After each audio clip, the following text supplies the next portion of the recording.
The thunderous roar of cannons, the clash of steel, the battle cries echoing across millennia.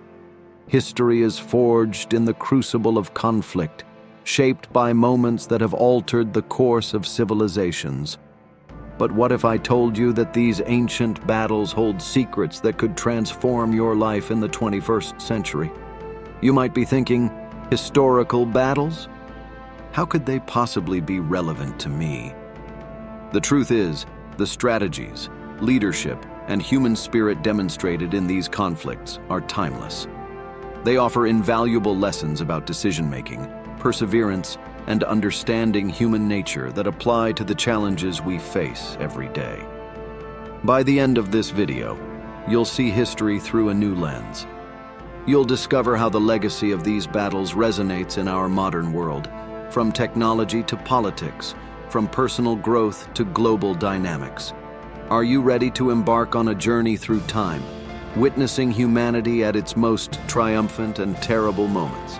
Subscribe now, and let's dive into the top 10 greatest battles in history that changed the world, and might just change your perspective on it.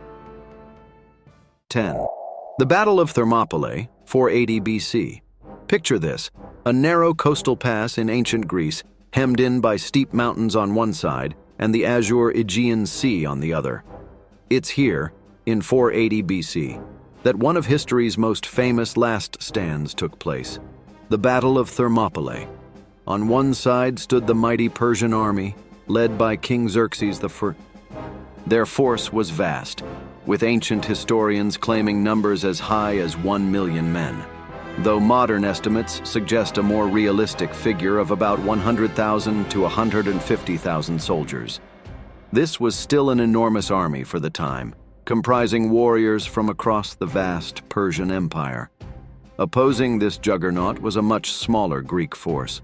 At its core were just 300 Spartan warriors, led by King Leonidas, alongside a few thousand allies from other Greek city-states. These Greeks were tasked with a seemingly impossible mission: to hold the pass and prevent the Persian invasion of Greece. The Greeks chose their battleground wisely. The narrow pass of Thermopylae, known as the Hot Gates due to nearby sulfur springs, neutralized the Persians' overwhelming numerical advantage. Here, the heavily armored Greek hoplites could form an impenetrable wall of shields and spears, their phalanx formation a testament to Greek military innovation. For 2 days, the Greeks held firm against wave after wave of Persian attacks. The tight confines forced the Persians to come at them in small groups, negating their numbers. The Greek hoplites, with their superior armor and longer spears, cut down the lightly armed Persian infantry with relative ease. Xerxes, frustrated by the unexpected resistance, even sent in his elite unit the Immortals. But even these crack troops failed to break the Greek line. The Persian king was forced to watch from his golden throne as his mighty army was thwarted by a handful of determined defenders. But then came the turning point: betrayal. A local Greek named Ephialtes, seeking reward, revealed to Xerxes a mountain path that would allow the Persians to outflank the Greek position. Learning of this betrayal, Leonidas dismissed most of the Greek army, keeping only his 300 Spartans, along with 700 Thespians who volunteered to stay, and 400 Thebans. On the third day, knowing death was certain, this small force fought to the last man. The Persians rained arrows, threw spears, and charged in waves, but the Greeks held their ground. In the end, surrounded and overwhelmed, the last of the defenders fell, but not before extracting a heavy toll on the Persian force. While the Persians technically won the battle, the cost was enormous. More importantly, the delay caused by the Battle of Thermopylae allowed the rest of Greece to prepare its defenses, ultimately leading to Greek victory in the war. The Battle of Thermopylae transcends its military significance. It has become a cultural touchstone, a symbol of courage against overwhelming odds, of sacrifice for a greater cause. The Spartans' famous reply to demands that they lay down their weapons, "Come and take them," Malin Lab, echoes through history as a defiant stand against tyranny. But what can we, in the modern world, learn from this ancient battle? 1. The power of preparation and strategy. The Greeks' choice of battleground teaches us the importance of playing to our strengths and minimizing our weaknesses. 2. The impact of unwavering commitment. The Spartans' willingness to sacrifice everything for their cause reminds us of the power of dedication and belief in something greater than ourselves. 3. The danger of insider threats. Ephialtes' betrayal shows how vulnerable we can be to threats from within, emphasizing the importance of building trust and loyalty. 4. The long-term view. While the battle itself was lost, it contributed to winning the war. This teaches us to look beyond immediate setbacks to the bigger picture. 5. The power of inspiration. The story of Thermopylae has inspired people for millennia, showing how our actions can echo far beyond our immediate circumstances. As we face our own challenges, be they in our personal lives, careers, or society at large, we can draw strength from the example set at Thermopylae. It reminds us that with careful planning, unwavering commitment, and the courage to stand for what we believe in, we can achieve the seemingly impossible. In our next battle, we'll fast forward nearly 2 millennia to a conflict that would reshape the map of Europe and end the ambitions of one of history's greatest military minds. But before we do, take a moment to reflect. What seemingly insurmountable odds are you facing? And how can you apply the lessons of Thermopylae to overcome them? 9. The Battle of Waterloo, 1815. The rain-soaked fields of Belgium in 1815 set the stage for one of history's most decisive battles, a confrontation that would end the career of one of the greatest military commanders the world has ever known. Napoleon Bonaparte, the brilliant tactician who had conquered much of Europe, had just escaped from exile on the island of Elba. In a stunning turn of events known as the 100 Days, he had marched triumphantly back to Paris, reclaimed his title as emperor, and quickly raised a new army. The great powers of Europe, still reeling from years of Napoleonic wars, once again allied against him. On one side stood Napoleon's Grande Armée, numbering around 72,000 men. These were battle-hardened veterans, fiercely loyal to their emperor, and confident in their ability to sweep all before them, as they had done so many times before. Opposing them was a coalition army of British, Dutch, and German troops under the command of the Duke of Wellington, numbering about 68,000. Nearby, a Prussian army of 45,000 under Field Marshal Gebhard von Blücher was rushing to join the battle. The battlefield was the rolling countryside near the small Belgian village of Waterloo. Wellington had chosen his ground carefully, positioning his troops on a reverse slope of a ridge. This clever tactic shielded most of his army from French artillery, while allowing him to observe and counter Napoleon's movements. As dawn broke on June 18, 1815, rain was still falling from the previous night's downpour. Napoleon delayed his attack, hoping the ground would dry to allow better maneuverability for his artillery and cavalry. This delay would prove costly. The battle began around 11:30 a.m. with a diversionary attack on the chateau of Hougoumont on the British right flank. What was intended as a feint turned into a day-long struggle, tying up valuable French forces. Throughout the afternoon, the battle raged. Napoleon sent wave after wave of infantry and cavalry against the British lines. The British, formed into defensive squares, held firm against the French cavalry charges. The fighting was brutal and relentless, with thousands falling on both sides. As the day wore on, Napoleon became increasingly desperate. He could see Prussian forces beginning to arrive on his right flank, threatening to turn the tide of battle. In a final, decisive gambit, He committed his elite Imperial Guard to a frontal assault on the British center. These veteran soldiers, who had never known defeat, advanced up the slope towards the British lines. But Wellington was ready. As the Guard approached, he famously ordered his men to stand up from their protected positions behind the ridge. The British line erupted in a devastating volley of musket fire, stopping the Guard in its tracks. For the first time in its history, the Imperial Guard faltered and began to retreat. Seeing this, Wellington seized the moment and ordered a general advance. The French army, already wavering, now began to collapse. As Prussian forces crashed into the French right flank, the rout became complete. Napoleon fled the field, leaving behind his shattered army.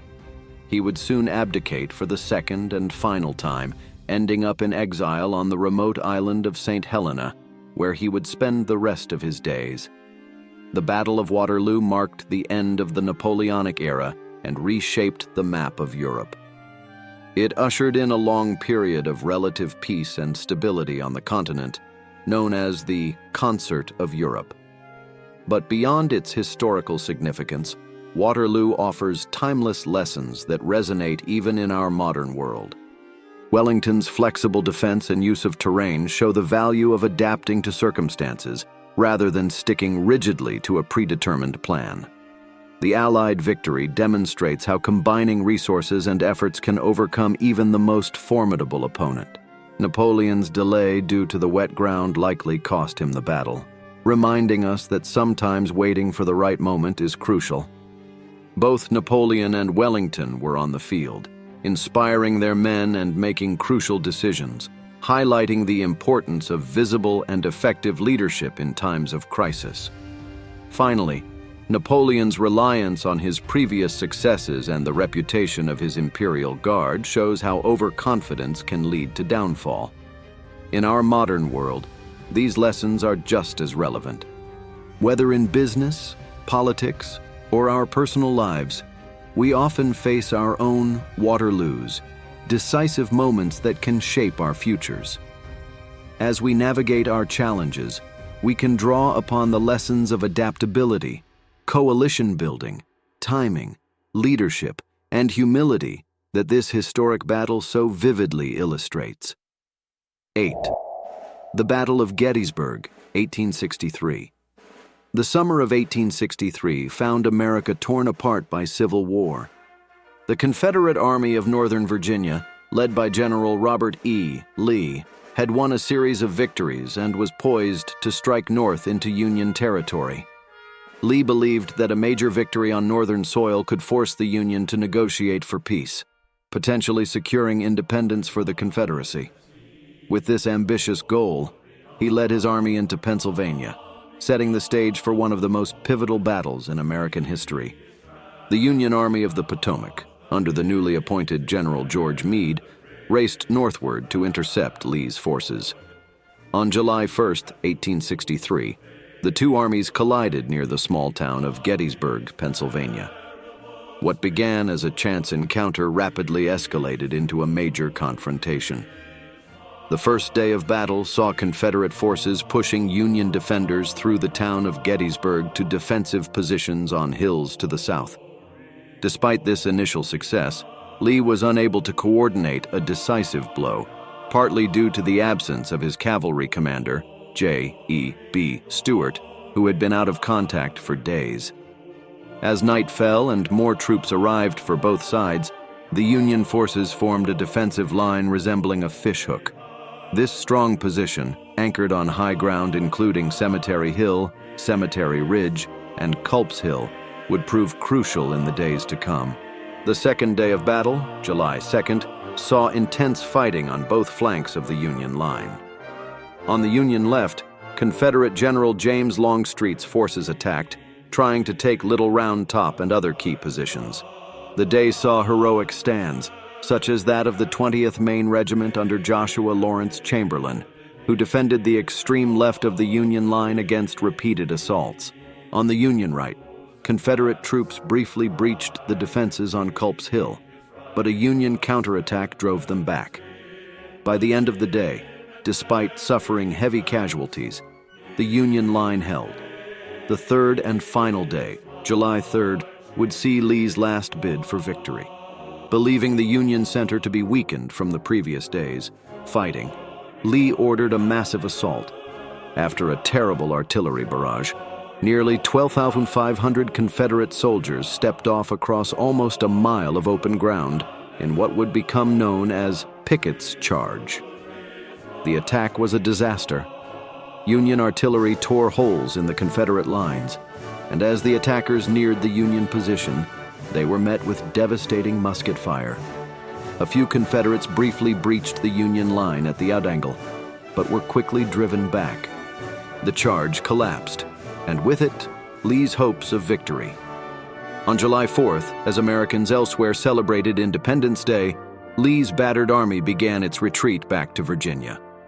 The Battle of Gettysburg had resulted in staggering casualties. Between 46,000 and 51,000 soldiers from both armies were killed, wounded, or missing. It marked the high water mark of the Confederacy, and, along with the fall of Vicksburg in the West, which happened on the same day Lee began his retreat, is often seen as the turning point of the Civil War. The battle's significance extended far beyond the military outcome. In November of that same year, President Abraham Lincoln traveled to Gettysburg to dedicate a cemetery for the fallen soldiers. His Gettysburg Address, a mere 272 words, would become one of the most famous speeches in American history, redefining the Civil War as a struggle not just for the Union, but as a new birth of freedom that would bring true equality to all Americans. The Battle of Gettysburg offers enduring lessons that resonate far beyond its 19th century context. It demonstrates the importance of adaptability in leadership, as both Lee and Meade had to continuously adjust their plans in the face of changing circumstances. The battle highlights the critical role of decisive action, as seen in Chamberlain's bayonet charge on Little Round Top, which likely saved the Union position. Gettysburg also underscores the dangers of overconfidence. Lee's faith in his army's invincibility, born from previous victories, led him to order the fateful Pickett's Charge, a decision that proved catastrophic. This serves as a potent reminder that past successes do not guarantee future victories, a lesson applicable in fields ranging from business to politics. The battle furthermore illustrates the importance of maintaining clear communication and coordination in complex operations. The absence of Stuart's cavalry left Lee without crucial intelligence, impacting his decision-making throughout the battle. Perhaps most profoundly, Gettysburg and its aftermath, particularly Lincoln's address, remind us of the power of a compelling vision to give meaning to struggle and sacrifice. Lincoln's reimagining of the war's purpose as a fight for human equality transformed the conflict and continues to inspire to this day. In our modern context, Gettysburg's lessons challenge us to remain adaptable in the face of rapid change, to make bold decisions when circumstances demand, to guard against the complacency that can come with success, to value clear communication in our increasingly complex world, and to articulate visions that can inspire and unite in times of difficulty. As we grapple with our own political divisions and societal challenges, the legacy of Gettysburg offers both sobering warnings and inspiring examples of courage, perseverance, and the ongoing struggle to live up to our highest ideals. 7. The Battle of Stalingrad, 1942-1943. As the world plunged into the chaos of World War II, the Eastern Front became the site of some of the most brutal and decisive fighting in human history. Among these titanic clashes, the Battle of Stalingrad stands out as a turning point that would shape the course of the war and the fate of millions. In the summer of 1942, Nazi Germany seemed unstoppable. Hitler's forces had conquered much of Europe and pushed deep into the Soviet Union. The Führer now set his sights on Stalingrad, a major industrial city on the Volga River. Capturing it would secure the Nazis' southern flank and cut off Soviet access to the oil fields of the Caucasus. Moreover, the city bore the name of Hitler's nemesis, Soviet leader Joseph Stalin, making its capture a propaganda coup as well as a strategic objective. The German offensive began on August 23, 1942. The Luftwaffe unleashed a massive bombing campaign, reducing much of the city to rubble. Yet from the ashes of the ruined city, the Soviet defenders prepared to make a stand. Stalin issued Order No. 227, not a step back, making retreat punishable by death.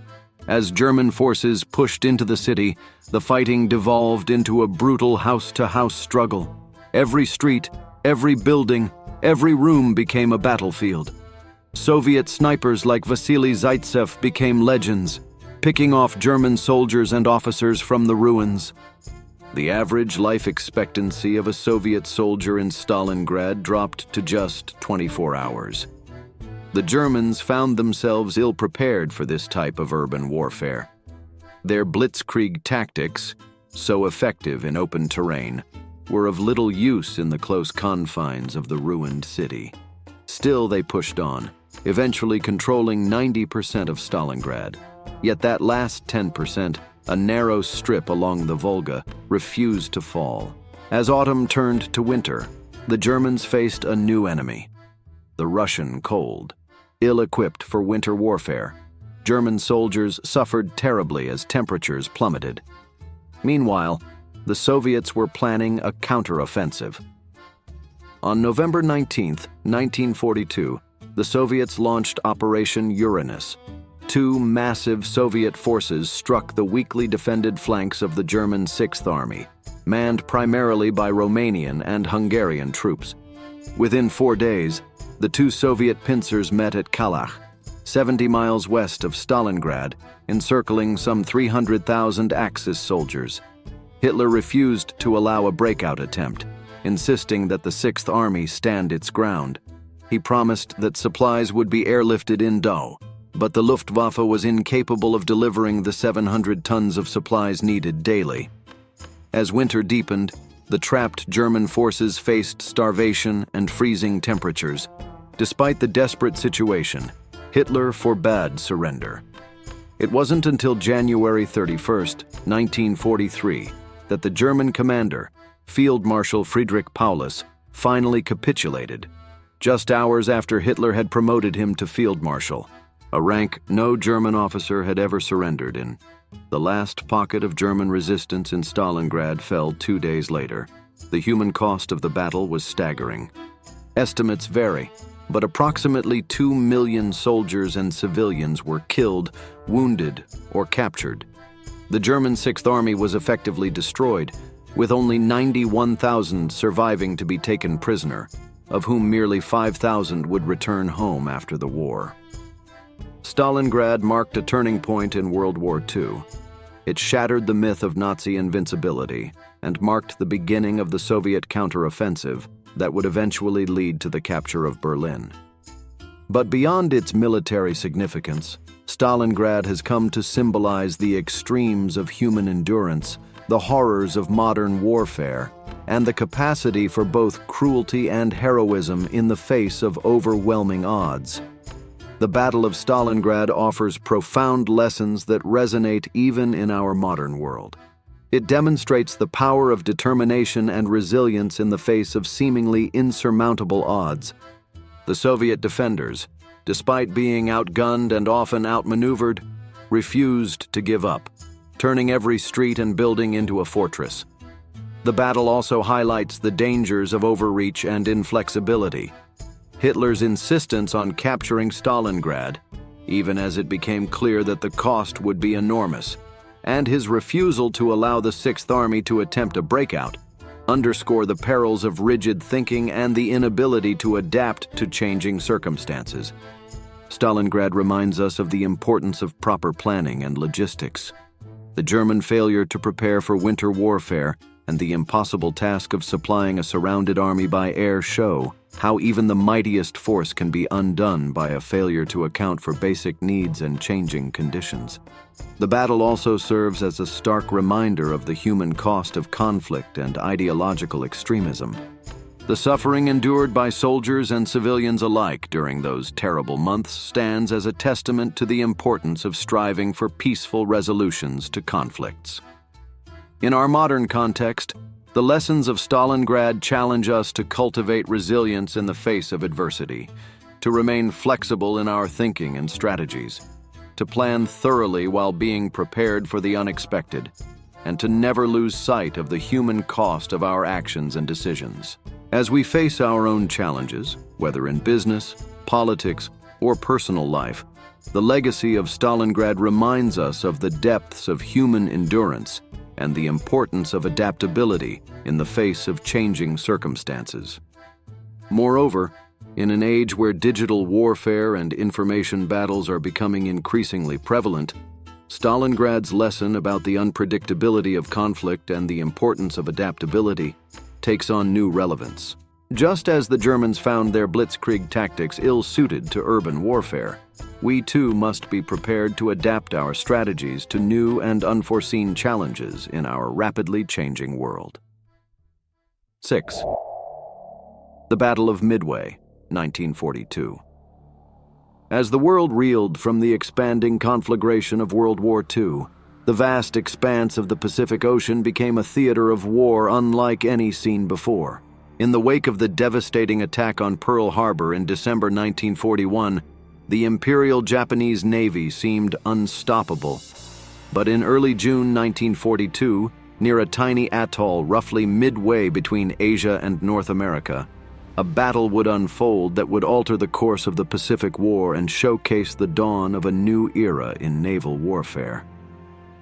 The Battle of Midway, fought from June 4th to June 7th, 1942, came at a critical juncture. The Japanese, emboldened by their string of victories, sought to eliminate the UIS Pacific Fleet as a strategic threat and thereby secure their empire's southern perimeter.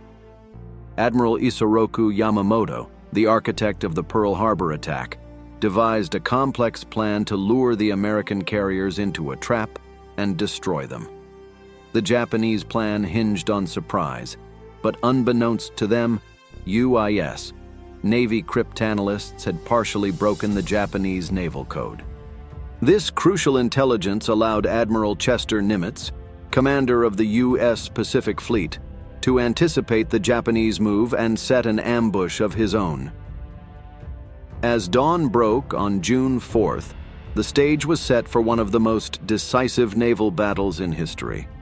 The Japanese fleet, centered around 4 fleet carriers, Akagi, Kaga, Soryu, and Hiryu, launched a bombing raid on Midway Island. Meanwhile, the Americans had positioned their own carriers, Enterprise, Hornet, and Yorktown, northeast of Midway, lying in wait. The initial Japanese strike on Midway was blunted by fierce resistance, and the island's airfields remained operational. As the Japanese carriers prepared for a second strike, switching their aircraft from land attack to naval attack configurations, disaster struck. American dive bombers from Enterprise and Yorktown, guided by scout planes and sheer luck, arrived over the Japanese fleet at precisely this vulnerable moment. In the span of just 5 minutes, 3 Japanese carriers, Akagi, Kaga, and Soryu, were hit by bombs that ignited their fuel lines and ordnance. The resulting infernos turned these mighty vessels into floating pyres. The 4th carrier, Hiryu, launched a counterattack that badly damaged Yorktown, but was itself found and sunk later that afternoon. By the end of the day, Japan had lost 4 fleet carriers, the core of its naval aviation strength, along with hundreds of irreplaceable veteran pilots and air crew. The UIS, while losing Yorktown, had achieved a stunning victory that shifted the balance of power in the Pacific. The Battle of Midway's impact on the course of World War II cannot be overstated. It marked the end of Japanese expansion in the Pacific and the beginning of America's Long Island hopping campaign that would eventually bring the war to Japan's doorstep. Beyond its strategic implications, Midway heralded the ascendancy of the aircraft carrier as the capital ship of modern navies, superseding the battleship. But the lessons of Midway extend far beyond military strategy. The battle offers timeless insights that resonate in our modern world. First and foremost, it underscores the critical importance of intelligence and information. The American victory hinged on the code-breaking efforts that gave them advanced knowledge of Japanese plans. In our information age, the ability to gather, analyze, and act on data can make the difference between success and failure in any field. Midway also demonstrates the value of adaptability and quick decision-making. Both sides had to react to rapidly changing circumstances, but it was the Americans who proved more flexible. When initial attacks failed, they persisted and adapted, eventually finding success. This lesson is particularly relevant in today's fast-paced business and technological environments, where the ability to pivot quickly can be the key to success. The battle highlights the danger of overconfidence and the importance of contingency planning. The Japanese, buoyed by their previous successes, failed to adequately prepare for potential setbacks. In contrast, the Americans, despite being outnumbered, had prepared multiple fallback plans. This serves as a reminder that success can breed complacency, and that it's crucial to always be prepared for unexpected challenges. Midway also showcases the impact of technological advancement on strategy. The primacy of aircraft carriers at Midway signaled a paradigm shift in naval warfare. Similarly, in our modern world, emerging technologies constantly reshape the landscape of business, politics, and social interaction. Those who can anticipate and adapt to these shifts gain a significant advantage. Perhaps most poignantly, Midway reminds us of the human element in any conflict or competition. The courage of the American pilots, many of whom were flying into combat for the first time, and the sacrifice of those who didn't return, underscore the fact that behind every strategy and every statistic are human lives and human stories. As we navigate our own challenges in the 21st century, the Battle of Midway offers us a template for success. The value of good intelligence, the need for flexibility and adaptability, the importance of planning for contingencies, the impact of technological disruption, and above all, the power of human courage and determination. Whether we're facing business competitors, societal challenges, or personal obstacles, these lessons from a pivotal moment in history continue to light our way forward. 5. The Battle of Cani, 216 BC. We now journey back over 2 millennia, to a time when Rome was not yet the unchallenged mistress of the Mediterranean, but a republic fighting for its very survival against one of the greatest military geniuses in history. The year is 216 BC, and we find ourselves on the sun-baked plains of southern Italy, where 2 mighty armies are about to clash in one of the most tactically brilliant battles ever fought. The Second Punic War had been raging for 3 years. Hannibal Barca, the brilliant Carthaginian general, had shocked the Roman world by crossing the Alps with his army, complete with war elephants, and invading Italy. He had already inflicted 2 severe defeats on the Romans at Trebia and Lake Trasimene, and now he stood deep in Roman territory, a seemingly unstoppable threat to Rome itself. The Roman response was to raise the largest army in their history to that point. Under the command of consuls Lucius Aemilius Paulus and Gaius Terentius Varro, a force of over 80,000 infantry and 6,000 cavalry marched to confront Hannibal. The Carthaginian army, though smaller with about 50,000 infantry and 10,000 cavalry, was a veteran force, hardened by years of campaigning and fiercely loyal to their commander. On August 2nd, 216 BC, the 2 armies met near the town of Cani. The Romans, confident in their superior numbers, were eager for battle. Varro, in command on that day, the consuls alternated daily, deployed his troops in a deep formation, hoping to use Rome's numerical advantage to simply push through the Carthaginian line. Hannibal, however, had other plans. He deployed his army in an unusual formation, a crescent-shaped line with his weakest troops, the Gallic and Spanish infantry, in the center, and his veteran African infantry on the flanks. His cavalry, superior to the Roman horsemen, was positioned on the wings. As the battle began, Hannibal's center gradually gave way under the Roman assault, appearing to buckle under the pressure.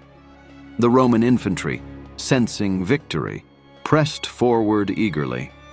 But this was exactly what Hannibal had planned. As the Roman formation pushed deeper into the Carthaginian line, Hannibal's cavalry overwhelmed their Roman counterparts on both flanks and swept around to attack the Roman rear.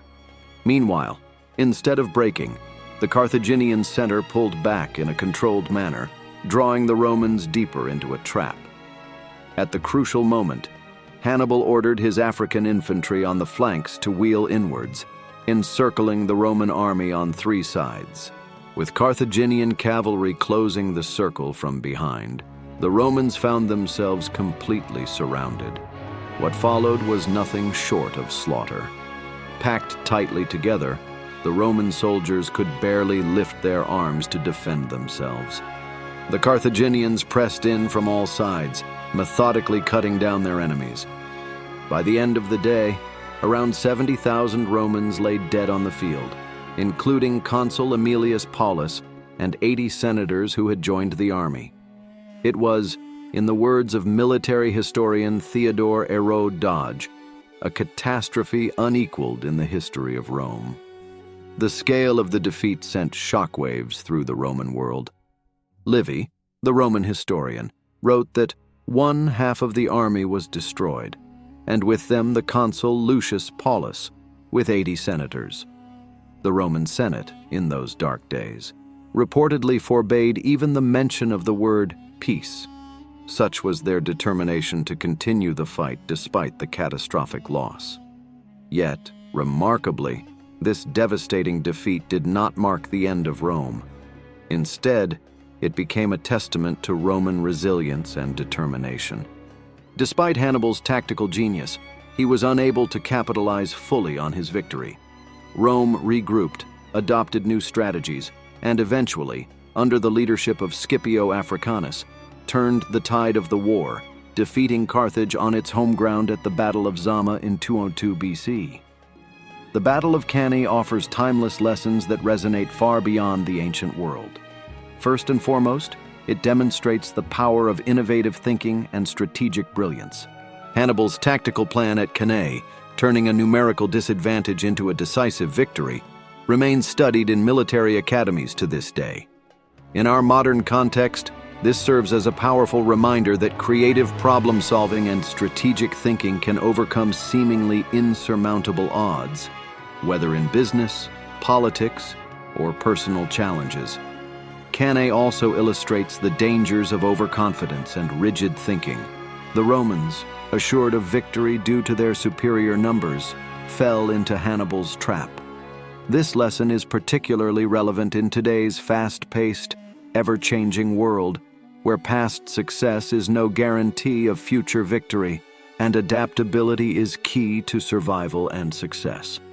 The battle underscores the importance of understanding and leveraging one's strengths while exploiting the weaknesses of the opposition. Hannibal's use of his superior cavalry and his veterans at the critical points of the battle is a masterclass in resource allocation, a skill crucial in any competitive environment. Perhaps most strikingly, the aftermath of Cani highlights the power of resilience and determination. Rome's ability to recover from such a catastrophic defeat and ultimately win the war is a testament to the strength that can be found in adversity. In our personal and professional lives, this serves as a powerful reminder that even the most severe setbacks can be overcome with perseverance and adaptability. In our modern world, where disruption is the norm and challenges can arise from unexpected quarters, the lessons of Cani are more relevant than ever. Whether we're entrepreneurs facing established competitors, activists challenging entrenched systems, or individuals navigating personal crises, Cani reminds us that innovative thinking, careful strategy, and indomitable will can turn the tide in even the most daunting situations. It teaches us to never underestimate our adversaries, to always be prepared to adapt our strategies, and to find strength in the face of setbacks. In essence, Cani is not just a tale of ancient warfare, but a timeless parable of human ingenuity, the perils of hubris, and the power of resilience. 4. The Battle of Tours, 732 AD. As we journey through the annals of history, we now find ourselves in the early 8th century, a time when the fate of Europe hung in the balance. The year is 732 AD, and the forces of the Umayyad Caliphate, having conquered much of Spain, are pushing northward into the heart of France. Their advance seems unstoppable, threatening to bring all of Western Europe under Islamic rule. But on a battlefield near the city of Tours, a clash is about to unfold that will shape the course of European history. The Umayyad forces, led by Abdul Rahman al-Ghafiqi, had crossed the Pyrenees and were advancing north, their eyes set on the rich Frankish lands. They had already defeated the Duke of Aquitaine and sacked several towns, including Bordeaux. Their army, numbering between 20,000 to 25,000 men, was primarily composed of light cavalry, known for their swift and devastating attacks. Standing in their path was Charles Martel, the Frankish leader whose name means the hammer. Martel had spent years consolidating power and building a professional army, a rarity in Western Europe at that time. His force, estimated to be between 15,000 to 20,000 strong, was primarily infantry, with a core of seasoned veterans. In October 732, the two armies met on the road between Tours and Poitiers. For 7 days, they faced each other, each side reluctant to attack. The Franks held the high ground, forming a large square or rectangle formation. This phalanx-like structure was designed to withstand cavalry charges, with the men standing shoulder to shoulder, their large shields forming a wall. On the 7th day, Abdul Rahman, perhaps frustrated by the delay or fearing the arrival of Frankish reinforcements, ordered a full assault. Wave after wave of Umayyad cavalry charged the Frankish lines, but the dense infantry formation held firm. The Muslim horsemen, accustomed to their enemies breaking ranks and fleeing, found themselves unable to penetrate the Frankish shield wall. As the battle raged on, a group of Franks, having heard a rumor that the Umayyad camp was being plundered, broke off to protect their own loot. Seeing this, Abdul Rahman thought the Frankish army was retreating and led a charge to exploit the perceived weakness. But this proved to be his undoing. Charles Martel, recognizing the Umayyad leader, directed his men to target Abdul Rahman. In the ensuing melee, the Umayyad leader was killed, throwing his army into disarray. With their leader fallen and night approaching, the Umayyad forces retreated to their camp. The next morning, the Franks prepared for another day of battle, only to find the enemy camp deserted. The Umayyad army had withdrawn under the cover of darkness, leaving behind their tents and supplies. The Battle of Tours marked the furthest point of Muslim advance into Western Europe. While it didn't immediately end the threat of invasion, it did halt the seemingly unstoppable expansion of the Umayyad Caliphate. In the years that followed, the Franks would go on to drive the Muslims back across the Pyrenees, consolidating their hold on what would become France. The historical significance of Tours cannot be overstated. It prevented the Islamic conquest of Western Europe, preserving the Frankish realm that would eventually evolve into France and Germany. It also established the Carolingian dynasty, as Charles Martel's success laid the groundwork for his grandson, Charlemagne, to be crowned as the first Holy Roman Emperor. In many ways, the Battle of Tours helped shape the cultural and political landscape of medieval Europe. But beyond its historical impact, the Battle of Tours offers enduring lessons that resonate in our modern world. First and foremost, it demonstrates the power of preparation and adaptability. Charles Martel's years of building and training a professional army paid off when the moment of crisis arrived. In our rapidly changing world, this underscores the importance of continuous learning and skill development, preparing ourselves for challenges we may not yet foresee. The battle also highlights the effectiveness of defensive tactics against a seemingly superior force. The Frankish infantry's ability to withstand repeated cavalry charges showcases how a well-prepared defense can overcome an aggressive offense. In business and personal life, this translates to the importance of building strong foundations and resilient systems that can weather various challenges. Tours also serves as a reminder of the impact of cultural exchange and conflict. The clash between the Umayyad and Frankish forces wasn't just a military confrontation, but a meeting of two distinct civilizations. While the immediate outcome was conflict, the long-term result was an exchange of ideas and technologies that would contribute to the cultural flowering of medieval Europe. This speaks to the potential for growth and innovation that can arise from the meeting of different cultures and ideas, a lesson particularly relevant in our increasingly globalized world. The battle underscores the role of leadership in crucial moments. Charles Martel's steady command and tactical acumen were decisive factors in the Frankish victory. Conversely, the death of Abdul Rahman led to the disintegration of the Umayyad effort. This emphasizes the importance of strong, capable leadership in times of crisis, whether in military, political, or business contexts. Lastly, Tours reminds us of the long-term consequences of pivotal moments. What might have seemed like just another battle at the time turned out to be a turning point in European history. This serves as a powerful reminder that our actions, decisions, and efforts, even if their full impact isn't immediately apparent, can have far-reaching consequences. In our modern context, as we grapple with global challenges like climate change, technological disruption, and geopolitical tensions, the lessons of Tours encourage us to think long-term, to prepare diligently, to stand firm in the face of daunting odds, and to recognize the potential for transformative change in moments of great challenge.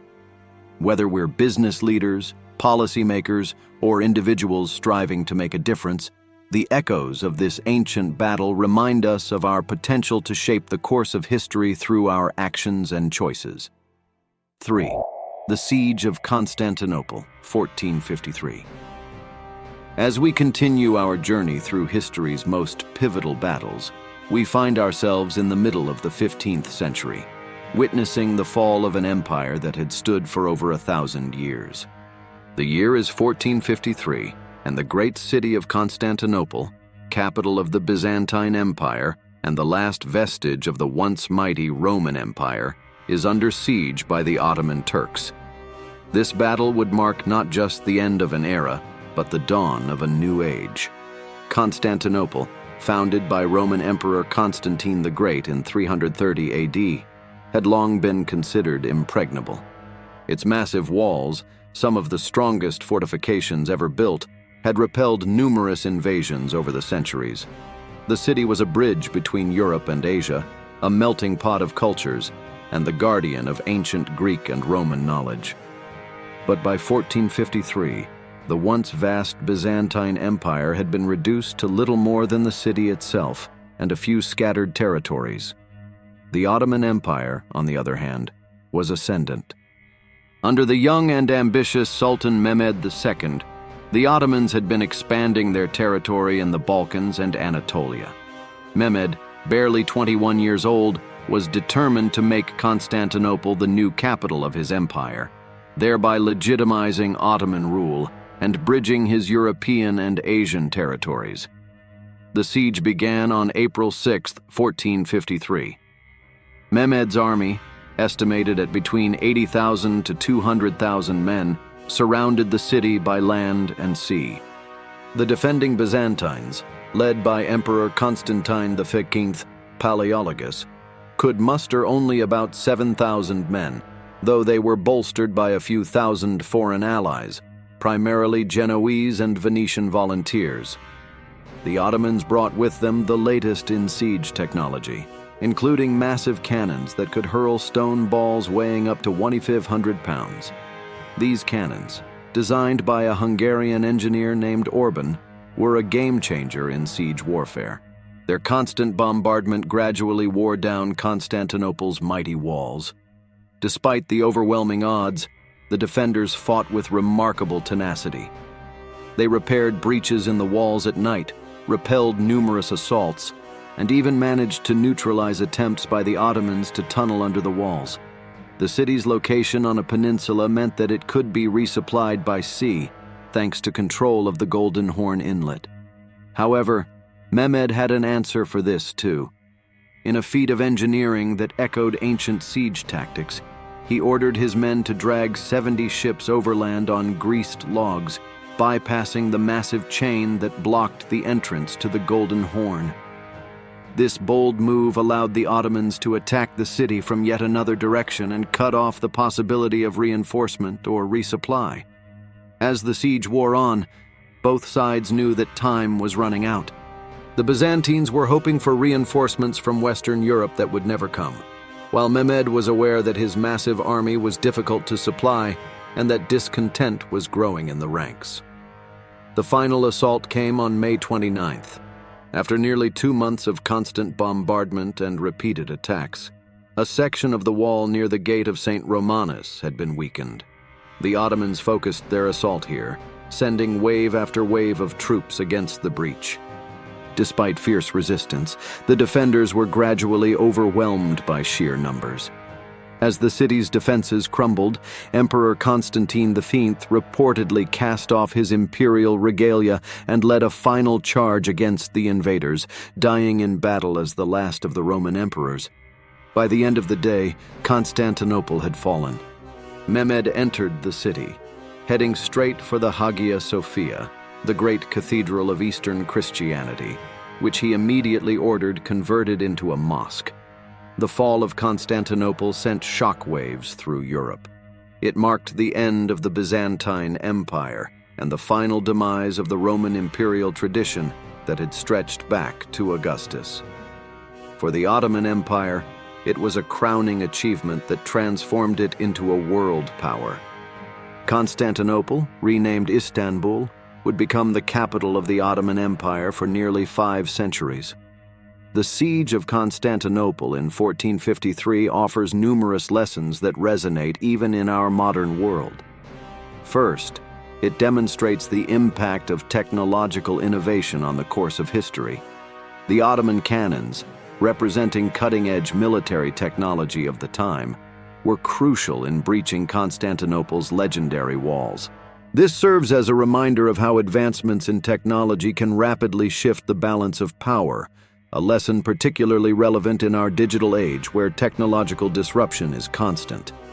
The siege also highlights the importance of adaptability and creative problem-solving.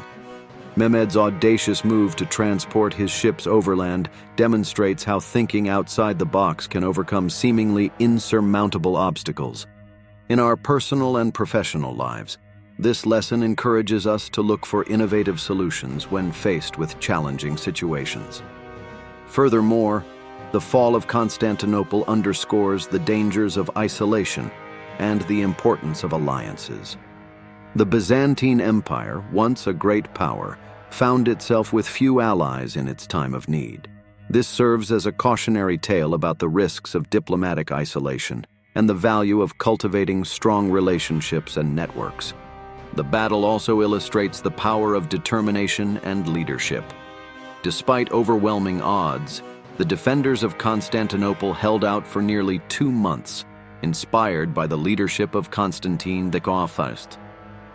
Conversely, Mehmed's persistence and strategic acumen were crucial to the Ottoman victory. This emphasizes the vital role of strong, visionary leadership in achieving difficult goals, whether in business, politics, or personal endeavors.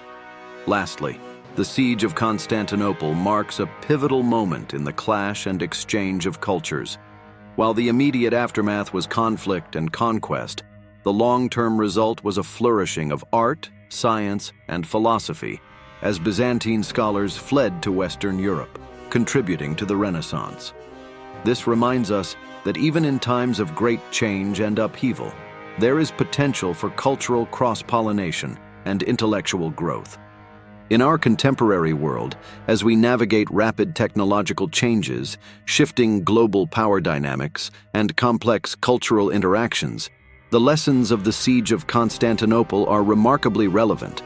It encourages us to embrace innovation, think creatively, build strong alliances, cultivate resilient leadership, and remain open to the positive potential of cultural exchange. Whether we're business leaders adapting to disruptive technologies, policymakers addressing global challenges, or individuals navigating personal transformations, the echoes of this historic siege remind us of our capacity to shape our destiny in the face of monumental change. 2. The Battle of Austerlitz, 1805. As we approach the apex of our exploration of history's most consequential battles, we find ourselves in the early 19th century, at the height of the Napoleonic Wars.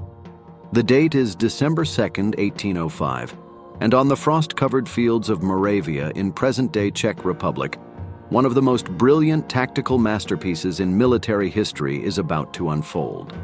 This is the Battle of Austerlitz, also known as the Battle of the Three Emperors, a conflict that would cement Napoleon Bonaparte's reputation as one of the greatest military commanders of all time. The political landscape of Europe in 1805 was one of turmoil and shifting alliances. Napoleon's France had been at war with various European powers since 1803. In August 1805, Austria and Russia had joined Britain in the Third Coalition against France. After a series of rapid maneuvers known as the Ulm Campaign, Napoleon had forced the surrender of a large Austrian army. However, a combined Austro-Russian force was still in the field, aiming to knock France out of the war. Napoleon, sensing an opportunity for a decisive victory, deliberately weakened his right flank, making it appear vulnerable to attack. He then retreated from the Pratzen Heights, a dominant strategic position, further baiting his enemies into a trap. The Allied commanders, Tsar Alexander I of Russia and Holy Roman Emperor Francis II of Austria, fell for Napoleon's ruse. They planned to attack the French right flank and cut Napoleon's line of retreat, believing they had caught the French emperor in a precarious position. On the morning of December 2, 1805, Napoleon's 41st birthday, a thick fog covered the battlefield, concealing the French deployments. As the Allied columns descended from the Pratzen Heights to attack the French right, Napoleon waited patiently. When the moment was right, he ordered his central force, hidden by the fog and the Allied assumptions, to storm the now weakened Pratzen Heights. The French assault took the Allies completely by surprise. As the center of the Allied army was thrown into disarray, Napoleon's right wing held firm against the Allied attacks. Meanwhile, the French left wing swept around to envelop the Allied right. The Allied army was now in danger of being encircled. In a desperate attempt to salvage the situation, the Russian Imperial Guard was thrown into a counterattack. For a brief moment, it seemed they might succeed in breaking through, but Napoleon committed his own Imperial Guard reserves, and the Russian attack was beaten back. As the Allied army disintegrated, many fleeing Russian soldiers attempted to escape across frozen ponds to the south of the battlefield. French artillery fire was directed at the ice, breaking it and causing many to drown. By the end of the day, the Allied army was in full retreat, having suffered heavy casualties and losing much of its artillery. The Battle of Austerlitz was a stunning victory for Napoleon. With fewer than 75,000 men, he had defeated a combined Austro-Russian army of about 85,000. The Allies suffered over 27,000 casualties, while the French losses were around 9,000. Beyond the numbers, the battle shattered the Third Coalition. Austria sued for peace within days, and Russia withdrew its forces from Central Europe.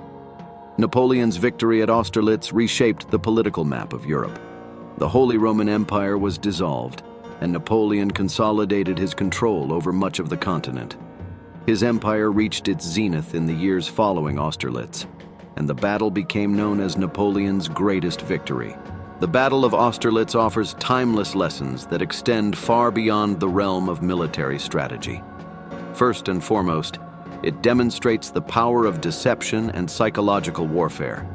Napoleon's ability to manipulate his enemies, perceptions and lure them into a trap of his own making is a masterclass in strategic thinking. In our modern world, where information and perception often shape reality, this lesson is particularly relevant. Whether in business, politics, or personal negotiations, understanding and shaping the other party's expectations can be a powerful tool. Austerlitz also highlights the importance of timing and patience. Napoleon resisted the urge to attack prematurely, waiting for the perfect moment when his enemies had fully committed to their misguided plan. This teaches us the value of strategic patience, of not rushing into action, but waiting for the right opportunity to present itself. The battle underscores the critical role of adaptability and quick thinking. While Napoleon had a brilliant plan, his success also depended on his ability to react to changing circumstances on the battlefield. This flexibility is crucial in our fast-paced, ever-changing world, where the ability to adapt quickly to new situations can mean the difference between success and failure. Furthermore, Austerlitz demonstrates the importance of understanding the terrain, both literal and figurative. Napoleon used the landscape, including the Pratzen Heights and the frozen ponds, to his advantage. In our modern context, this translates to the importance of understanding the environment in which we operate, whether it's a market, a political landscape, or a social situation. The battle also serves as a cautionary tale about the dangers of overconfidence and underestimating one's opponent. The Allied commanders, despite their numerical superiority, fell into Napoleon's trap partly because they underestimated his capabilities. This reminds us to always respect our competitors and to approach challenges with a balanced perspective, neither overconfident nor overly cautious. Lastly, Austerlitz illustrates the power of a well-coordinated team working towards a common goal. Napoleon's victory was not just a product of his individual genius, but also of the skill and coordination of his entire army. This emphasizes the importance of teamwork, clear communication, and shared vision in achieving extraordinary results. In our contemporary world, as we navigate complex challenges in business, politics, and society, the lessons of Austerlitz encourage us to think strategically, act patiently, adapt quickly, understand our environment, respect our opponents, and work collaboratively. Whether we're entrepreneurs disrupting industries, leaders guiding organizations through change, or individuals striving to achieve personal goals, the echoes of this historic battle remind us of the power of strategic thinking and decisive action in shaping our destiny. 1. D-Day. The Normandy Landings, June 6, 1944. As we reach the pinnacle of our exploration of history's most consequential battles, we arrive at a moment that would change the course of the 20th century and shape the world as we know it today. It's the early hours of June 6, 1944, and on the beaches of Normandy, France, the largest seaborne invasion in history is about to begin. This is D-Day, the start of Operation Overlord, a battle that would mark the beginning of the end of Nazi Germany's control over Western Europe. World War II had been raging for nearly 5 years. Nazi Germany occupied much of continental Europe, and despite setbacks in North Africa and the Eastern Front, Hitler's Reich seemed firmly entrenched. The Western Allies, primarily the United States, Great Britain, and Canada, knew that to defeat Germany, they would need to establish a foothold in Nazi-occupied Western Europe. The planning for D-Day was a monumental undertaking, involving months of preparation, deception, and logistical coordination on a scale never before seen. Under the overall command of U.S. General Dwight D. Eisenhower, the Allies had assembled a massive invasion force, nearly 7,000 naval vessels, including 1,213 warships, 4,126 landing craft, 736 ancillary craft, and 864 merchant vessels. The air component included 11,590 aircraft. In total, over 150,000 soldiers would land on the first day, with nearly 3 million more following in subsequent weeks. To keep the Germans guessing about the location and timing of the invasion, the Allies mounted an elaborate deception campaign, Operation Bodyguard. This included fake radio traffic, dummy equipment, and even a phantom army commanded by General George Patton, supposedly preparing to invade the Pas-de-Calais region. As dawn broke on June 6th, the first Allied soldiers began to land on 5 beaches along a 50-mile stretch of the Normandy coast. The beaches were codenamed, from west to east, Utah, Omaha, Gold, Juno, and Sword. Each presented its own challenges and saw fierce fighting.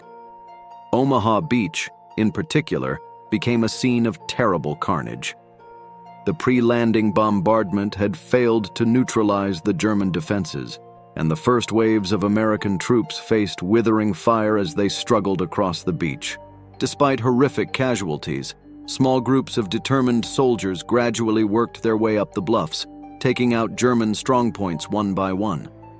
On other beaches, specialized armored vehicles like Hobart's Funnies, tanks modified for tasks such as clearing mines or laying tracks across soft sand, helped the Allies overcome German defenses. By the end of the day, despite stiff resistance and high casualties, the Allies had established a tenuous foothold in Nazi-occupied France. The naval and air components of the invasion were equally crucial.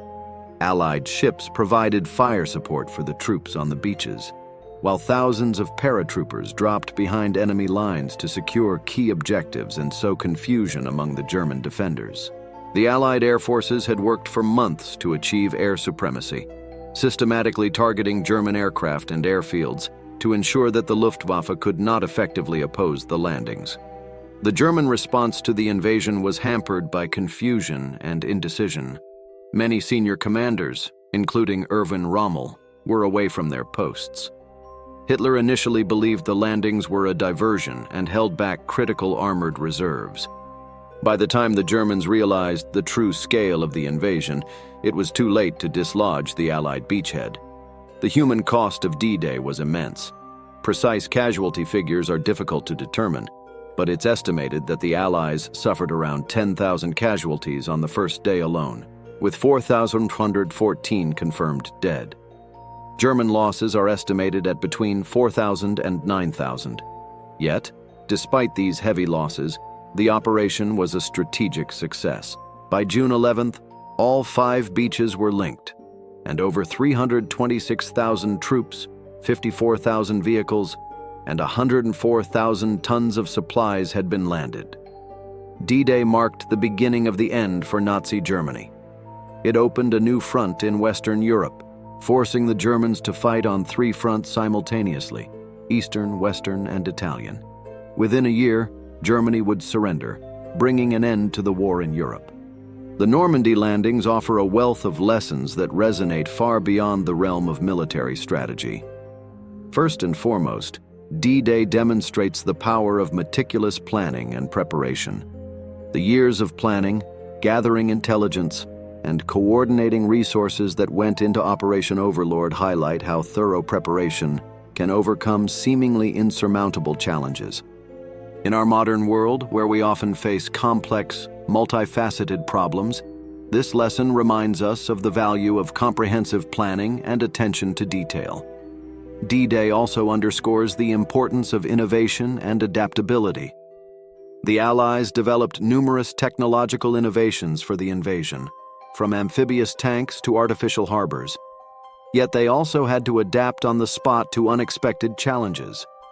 This combination of innovative planning and on-the-ground adaptability is crucial in today's fast-paced, ever-changing world, where the ability to innovate and adapt quickly can be the key to success in any field.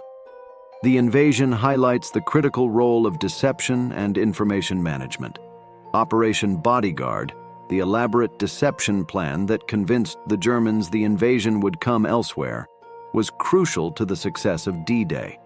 In our information-rich age, where perception often shapes reality, the ability to manage information and shape narratives can be a powerful strategic tool, whether in business, politics, or public relations. Furthermore, D-Day illustrates the power of collaboration and diverse expertise.